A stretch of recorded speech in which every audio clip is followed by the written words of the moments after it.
Hi guys, so yeah, this is Okings. Now, I want to talk about the crypto crash. What really happened? Why did Bitcoin crashed? So a daily time frame on Bitcoin USD. This is the daily time frame, and we can see clearly that Bitcoin is just ranging. On my last video, I talked about Bitcoin ranging between this support and resistance level, which is just a consolidation on a higher time frame, which I explained on my previous video I did. So yeah, let me map it out for you to understand clearly. You can see that this is a ranging zone. Why? Because price is just moving sideways. It's not going higher highs, it's not forming lower low, higher highs. It's just moving sideways. It's making equal highs and equal lows. So this is a ranging market, a consolidation, a ranging market. So what really happened? Why did Bitcoin crash last week? What was the reason behind it crashed? I'm not talking about anything fundamental here, just the technical. Why did Bitcoin crash? So in the daily time frame, let's zoom in and see what is happening. So yeah, and let me bring out this path to illustrate this. We can see that Bitcoin has been trending for a very long time. Then before started this consolidation phase. So previously, Bitcoin was, if you look back to the past, Bitcoin was ranging on this level, forming equal highs and equal lows. This is the past price action. So that Bitcoin was consolidating on this level here. So let me make it clear for you to understand. You can see this now. Look at what happened in the past. Because whenever you are analyzing the market, you should always consider the past. What happened in the past? You can use the past to understand what's going to happen in the future also. So look at this now. Look at this. So what are you seeing right now? You are seeing that Bitcoin was previously buying. You can see that Bitcoin obviously bought. Look at this, buy, retrace to the downside, buy. Then when price got to this range, you start seeing that to buy here, to this resistance here, then to push down to the downside, equal lows here, then buy again, equal high, push to the downside again. So this was obviously a ranging market on a daily time frame. Price was just buying and selling, buying, selling, buying on this ranging level here until you finally broke up to the upside. So until price broke this ranging level to the upside, it was just buying on this level here.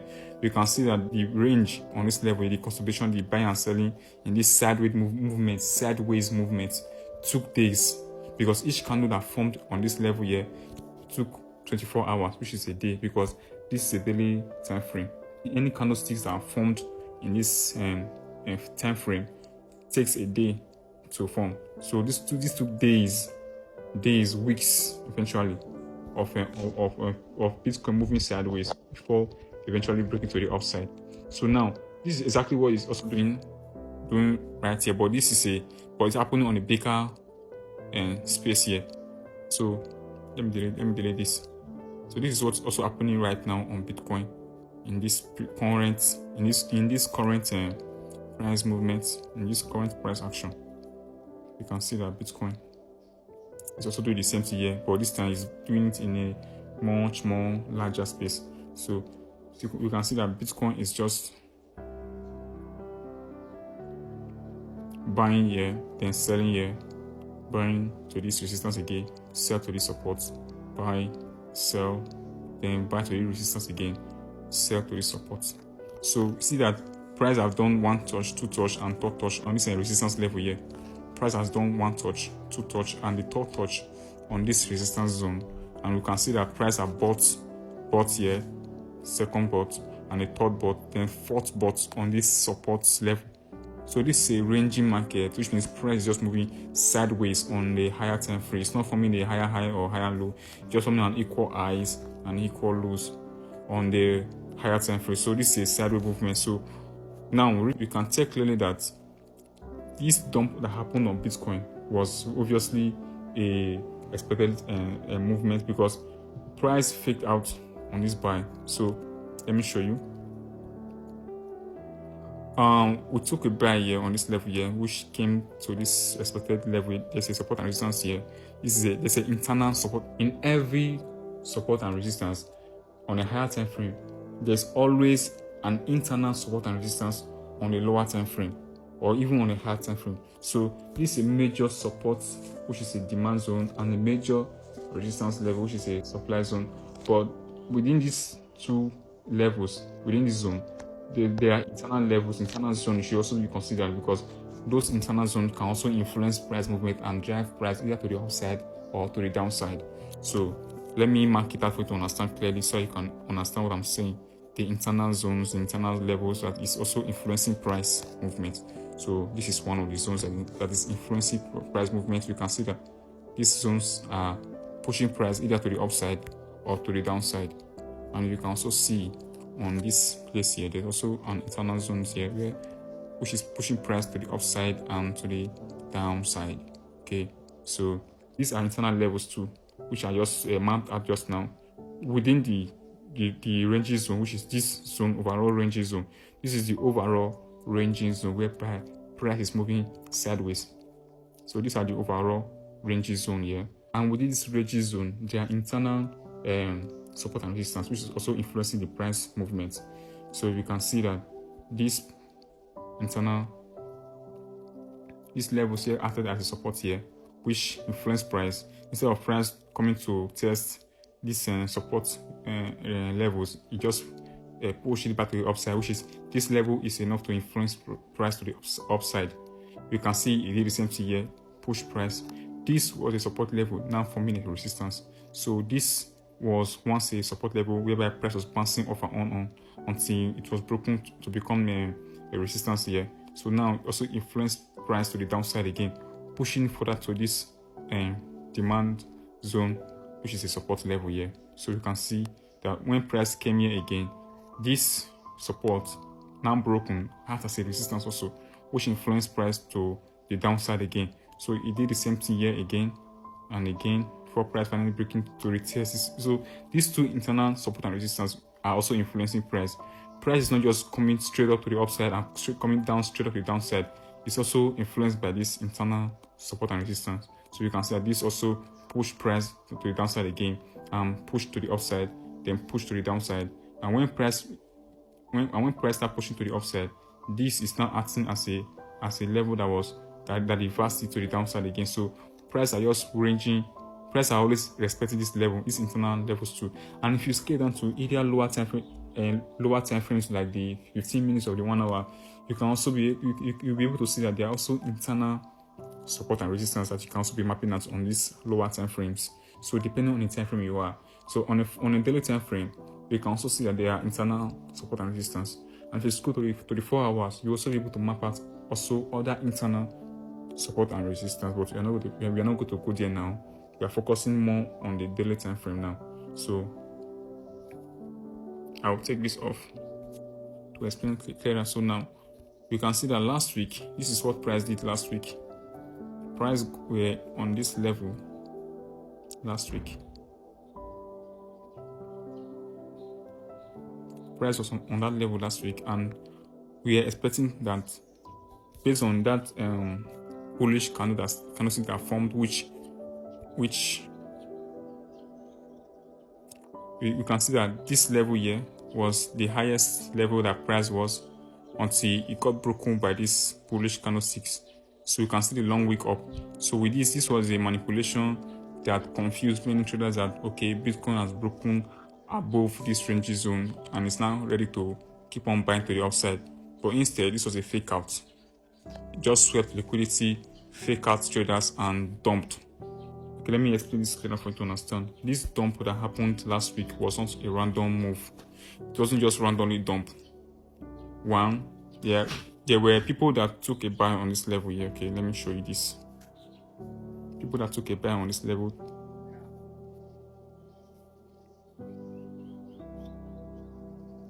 You can see that people that took a buy on this level, this was their take profit level here.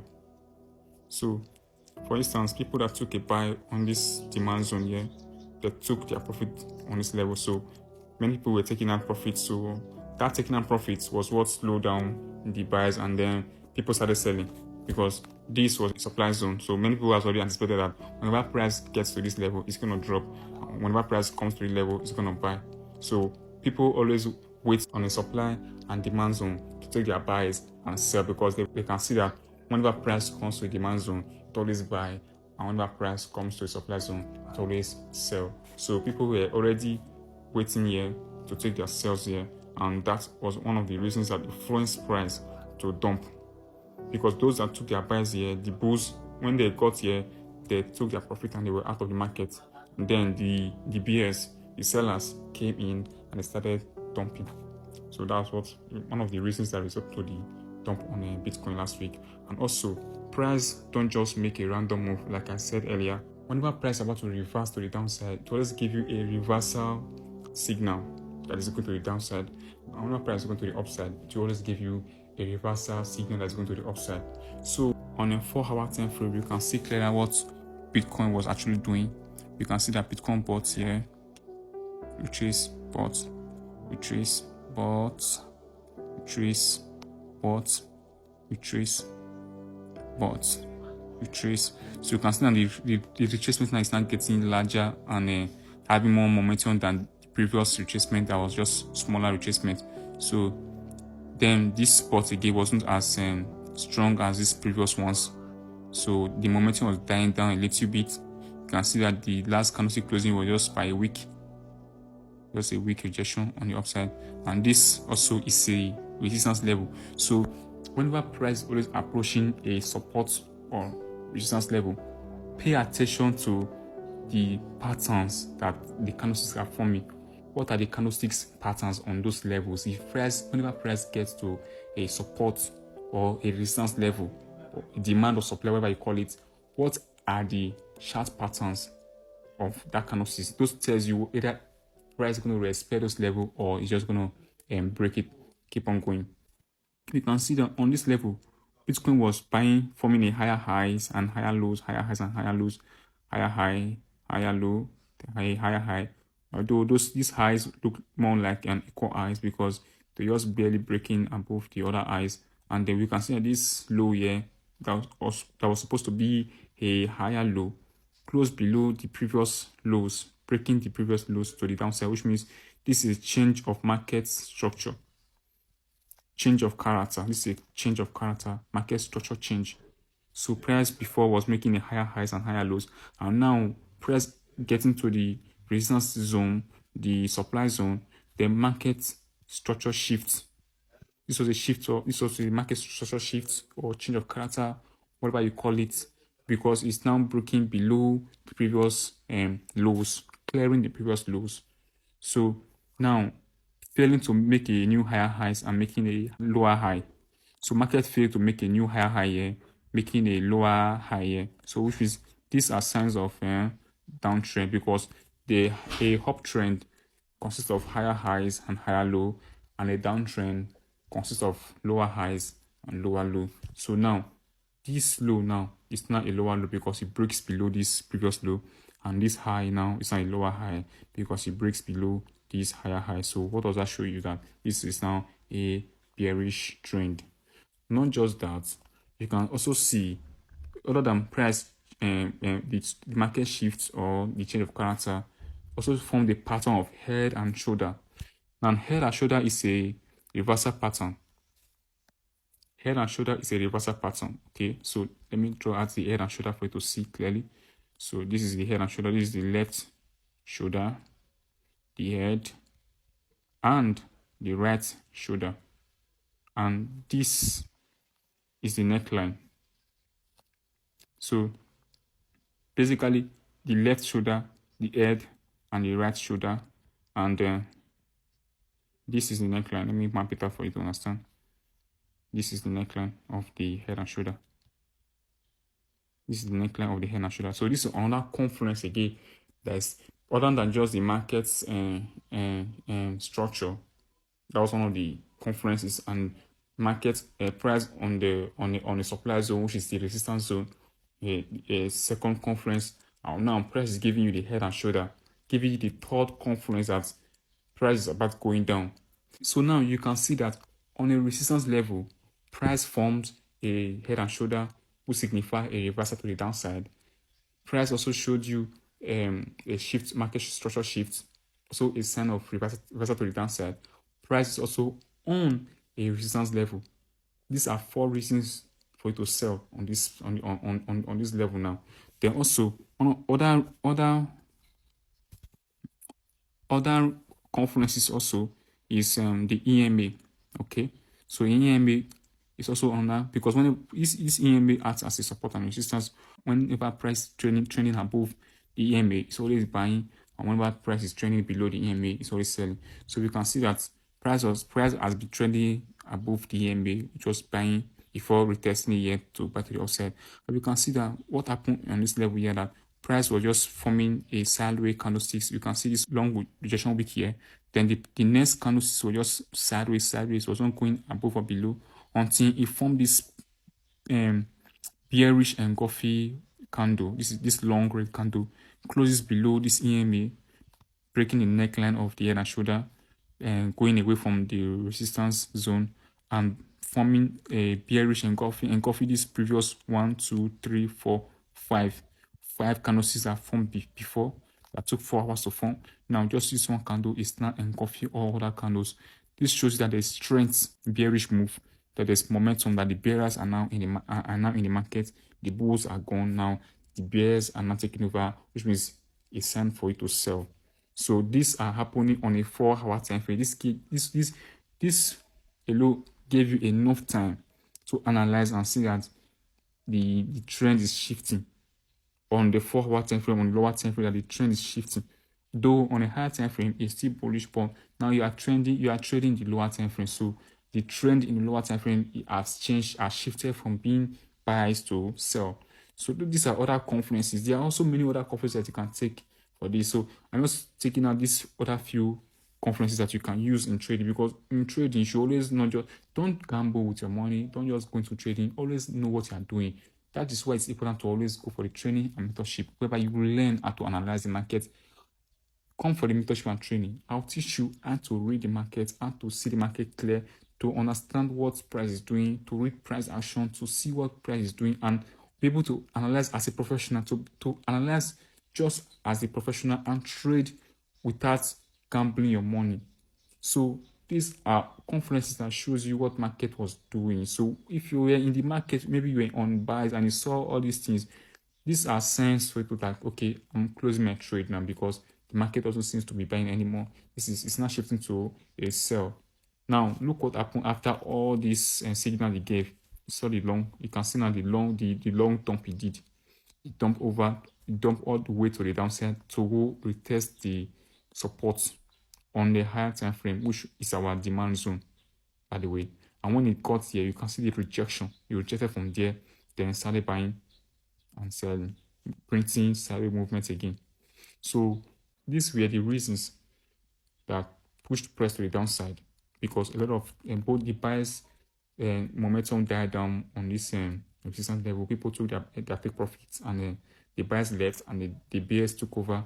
And when the bears took over, price showed you signals, gave you reversal signals, other conferences that say that price is going to the downside. It was telling you basically that, hello, I'm going to the downside, enough of the buying, I'm going to the downside, no longer buying again. So those were just like notification, notifying that it's about to go to the downside.